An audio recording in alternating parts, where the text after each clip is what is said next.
Delhi High Court has transferred the investigation into the deaths of the 3 UPSC aspirants in the Rajendra Nagar case to the CBI. The court has cited the seriousness of the incidents and the potential involvement of corruption by public servants as reasons for this decision. Delhi High Court has directed the Central Vigilance Commission to nominate a senior officer to oversee the CBI probe into the deaths of the civil services aspirants.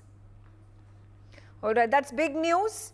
There is further probe that had been initiated. Now the High Court order has come. It is the CBI that is going to be taking charge of this probe in this case. Much needed by the High Court. Now, Ayush Sharma on the telecast with me. Ayush, what has happened in the High Court? A ruling has been made. The CBI is going to take over the case.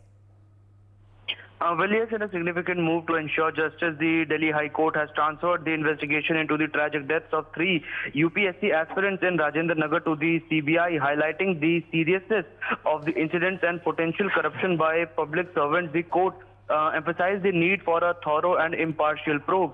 Additionally, the court instructed the Central Vigilance Commission to appoint a senior officer to oversee the CBI investigation, ensuring that all aspects of the case are meticulously examined and addressed. The decision stems from concerns about the possible misconduct and the integrity of the initial investigation.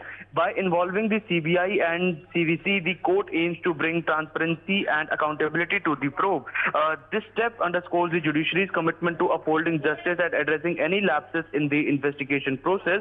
The involvement of these central agencies is expected to provide a more robust framework for uncovering the truth behind the deaths of the civil service aspirants in Rajendra Nagar. Okay, all right. Thank you, Ayush, for giving us those details. For more such videos, subscribe to the NewsX YouTube channel, hit the bell icon.